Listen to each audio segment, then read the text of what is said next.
Assalamualaikum warahmatullahi wabarakatuh. Perkenalkan, saya Nandang Lesmana SPD, peserta Latsar CPNS Kabupaten Kuningan, Angkatan ketiga. Jika ditanya siapa tokoh yang akan saya teladani, saya memilih Ki Hajar Dewantara. Ki Hajar Dewantara terlahir dengan nama asli Raden Mas Suwardi Suryaningrat. Beliau lahir di Yogyakarta pada tanggal 2 Mei 1889.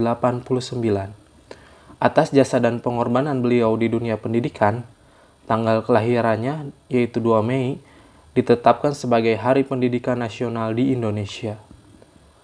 Terlahir dari pasangan Pangeran Haryo Suryaningrat dan Raden Ajeng Sandiah, Ki Hajar Dewantara merupakan keturunan bangsawan Kerajaan Sri Sultan Hamengkubuwono I. Namun saat genap berusia 40 tahun, Raden Mas Suwardi berganti menjadi Ki Hajar Dewantara dan tidak pernah lagi menggunakan gelar kebangsawanannya pada namanya.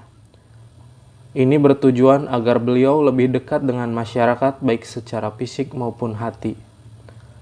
Ki Hajar Dewantara merupakan seorang penulis yang baik. Berkat tulisan-tulisannya yang berbobot dan kental akan nuansa perjuangan dan pembelaan untuk kepentingan rakyat.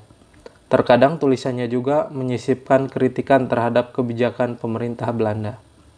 Karyanya yang berjudul Andai Aku Seorang Belanda mampu mengusik pihak Belanda, sampai akhirnya beliau dijebloskan ke dalam penjara, tepatnya di daerah Pulau Bangka.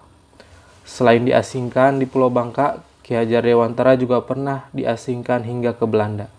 Namun pengasingan ini justru membuatnya semakin berpikir kritis tentang pendidikan di Indonesia. Ketika pulang ke tanah air, Ki Hajar Dewantara mendirikan organisasi Taman Siswa. Tujuan dibentuknya organisasi ini untuk memastikan seluruh anak pribumi tetap mendapatkan pembelajaran setara dengan kaum bangsawan pada saat itu dan setara dengan pemerintahan Belanda di Indonesia pada saat itu.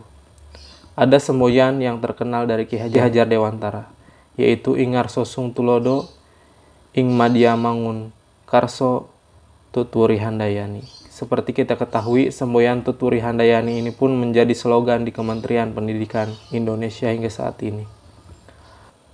Sikap nasionalisme dan pemikiran sang guru ini tentu patut kita teladani sebagai seorang pendidik. Semangatnya untuk mendidik generasi penerus bangsa, sikap rela berkorbannya demi bangsa dan negara, sikapnya yang selalu mementingkan kepentingan rakyat tentu patut kita contoh dan teladani. Pengabdian beliau semasa hidup demi pendidikan anak pribumi juga patut kita teladani. Khususnya bagi saya seorang pendidik, pasti akan banyak tantangan kita dalam menjalankan tugas mulia sebagai seorang guru. Tapi ingat, itu bukan apa-apa jika dibandingkan dengan tantangan-tantangan yang dialami oleh Ki Hajar Dewantara dari pemerintahan Belanda. Sekian, wabillahi taufiq wa hidayah, wassalamualaikum warahmatullahi wabarakatuh.